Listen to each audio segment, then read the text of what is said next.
తెలంగాణలో ప్రసిద్ధి చెందిన ఆలయాలకు సంబంధించి రైల్వే కనెక్టివిటీ ఇప్పుడు భారీగా డెవలప్ అవుతా ఉంది. అందులో భాగంగానే రీసెంట్‌గా కొమరవెల్లి మల్లన్నకి ఒక రైల్వే స్టేషన్ రావడం జరిగింది.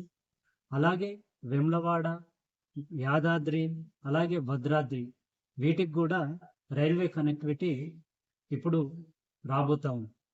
సో, దీనికి సంబంధించి మనోరాబాద్ కొత్తపల్లి అనే న్యూ రైల్వే లైన్ మేడ్చల్ పక్కనున్న మనోహరాబాద్ నుంచి కరీంనగర్ పక్కనున్న కొత్తపల్లిని కనెక్ట్ చేస్తూ ఒక కొత్త రైల్వే లైన్ దాదాపు 150 కిలోమీటర్ల స్ట్రెచ్ ఉన్న ఈ రైల్వే లైన్ 3,000 కోట్ల బడ్జెట్తో వర్క్ శాంక్షన్ అయింది. సో స్టేట్ గవర్నమెంట్ కాంట్రిబ్యూషన్తో, central government and state government కాంట్రిబ్యూషన్తో ఈ ప్రాజెక్ట్ ముందుకెళ్తా ఉంది. 1/3 కాంట్రిబ్యూషన్ స్టేట్ గవర్నమెంట్. అయితే దీంట్లో మనోహరాబాద్ నుంచి సిద్దిపేట వరకు ఆల్రెడీ రైల్వే కనెక్టివిటీ వచ్చింది. అందులో భాగంగానే కొత్తగా కొమరవెల్లి రైల్వే స్టేషన్ని డెవలప్ చేయడము. సో కొమరవెల్లి మల్లన్న టెంపుల్కి వెళ్ళే వాళ్ళకి అందుబాటులోకి ఈ రైల్వే స్టేషన్ రావడం జరిగింది. అంతేకాకుండా సిద్దిపేట నుంచి ఇంకా బియాండ్ కొత్తపల్లి వరకు కూడా రైల్వేకి సంబంధించిన ఈ కొత్త రైల్వే లైన్కి సంబంధించిన పనులు జరుగుతూ ఉన్నాయి.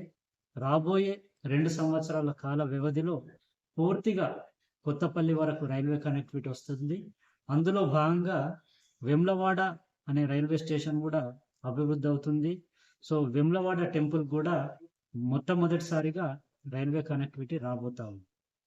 అంతేకాకుండా భద్రాచలం టెంపుల్ ఏదైతే ఉందో ఆ టెంపుల్ టౌన్కి ప్రస్తుతానికి కనెక్టివిటీ లేదు. ప్రస్తుతానికి ఉన్న భద్రాచలం రోడ్ అనే రైల్వే స్టేషన్ ఏదైతే ఉందో కొత్తగూడెం టౌన్లో ఉంటుంది. అక్కడి నుంచి 40 కిలోమీటర్ల మేర రోడ్డు ద్వారా వెళ్తే అప్పుడు భద్రాచలం టెంపుల్ టౌన్ చేరుకోవచ్చు. సో నేరుగా రైల్వే ద్వారా టెంపుల్ టౌన్, భద్రాచలం టెంపుల్ టౌన్కి కనెక్టివిటీ లేదు. సో దానికి సంబంధించి పాండురంగపురం అనే ఒక వేసైడ్ స్టేషన్, ఒక చిన్న స్టేషన్ కొత్తగూడెం నుంచి మనుగురు మధ్యలో, అంటే పాల్వంచ స్టేషన్ పక్కన పాండురంగపురం అనే ఒక చిన్న స్టేషన్ ఉంటుంది.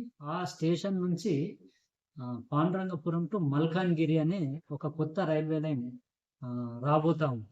సో ఈ ప్రాజెక్టు మెజారిటీ పోర్షన్ వచ్చేసి ఒరిస్సాలో ఉంటుంది. కొద్దిపాటి పోర్షన్ తెలంగాణలో, ఆంధ్రాలో, అలాగే ఛత్తీస్గఢ్లో కొద్దిపాటి పోర్షన్ ఉంటుంది. మోర్ దాన్ 90% ఒరిస్సాలో ఉంటుంది. సో ఈ పాండురంగపురం మల్కాన్గిరి అనే ప్రాజెక్ట్ దాదాపు 4,000 కోట్ల బడ్జెట్తో ఈ ప్రాజెక్ట్ శాంక్షన్ అవ్వడం జరిగింది. దీనికి సంబంధించిన ల్యాండ్ అక్విజిషన్ సంబంధించిన పనులు కూడా చురుకుగా సాగుతా ఉన్నాయి. అయితే ఏదైతే పాండురంగపురం స్టేషన్ ఉందో పాల్వంచ పక్కన, ఆ స్టేషన్ నుంచి టేకాఫ్ అయ్యి గోదావరి నది మీద ఒక బ్రిడ్జ్ కన్స్ట్రక్ట్ అవుతుంది. సో దాన్ని దాటిన తర్వాత భద్రాచలం టెంపుల్ కనెక్ట్ చేస్తూ ఈ రైల్వే లైన్ ఫర్దర్గా ఆంధ్ర, ఛత్తీస్గఢ్ని దాటుకుంటూ ఒరిస్సాలోని మల్కాన్గిరిని కనెక్ట్ చేస్తుంది. సో దీనికి సంబంధించిన పనులు కూడా స్టార్ట్ అవుతూ ఉన్నాయి. దాదాపు 4,000 కోట్ల బడ్జెట్తో ఈ ప్రాజెక్ట్ శాంక్షన్ అయింది. రాబోయే 4-5 సంవత్సరాల కాల వ్యవధిలో సో భద్రాచలానికి కూడా రైల్వే కనెక్టివిటీ రాబోతాం. అలాగే యాదగిరిగుట్టకు ప్రస్తుతానికి రైల్వే కనెక్టివిటీ ఉంది. సికింద్రాబాద్ టు కాజీపేట్ ఏదైతే రైల్వే సెక్షన్ ఉందో అందులో యాదాద్రి అనే రైల్వే స్టేషన్ కూడా ఉంది.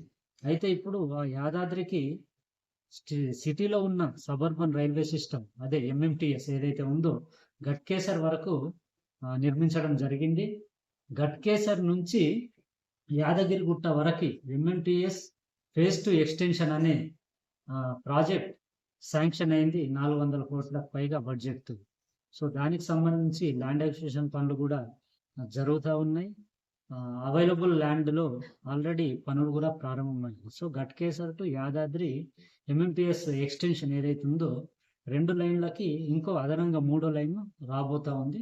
ఇందులో భాగంగానే యాదగిరిగుట్టకి డైరెక్ట్గా సిటీ నుంచి ఎంఎంటిఎస్ ట్రైన్స్ ద్వారా కనెక్టివిటీ వస్తుంది. అలాగే యాదాద్రి రైల్వే స్టేషన్ని కూడా అమృత్ భారత్ స్టేషన్ స్కీమ్లో కూడా డెవలప్ చేస్తూ ఉన్నాం. సో ఈ ఆలయానికి ఉన్న ఇంపార్టెన్స్ని దృష్టిలో పెట్టుకొని ఈ డెవలప్మెంట్స్ అన్ని చేయడం జరుగుతూ ఉంది. సో దీనికి సంబంధించి తెలంగాణలో ఏవైతే పుణ్యక్షేత్రాలు ఉన్నాయో ప్రసిద్ధిగాంచిన వీటన్నింటికి కూడా రైల్వే కనెక్టివిటీని ఇవ్వడం జరుగుతూ ఉంది.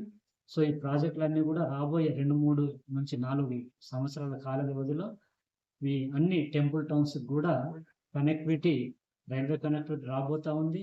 ఉన్న వాటికి ఇంకా బెటర్ కనెక్టివిటీ ఇవ్వబోతుంది.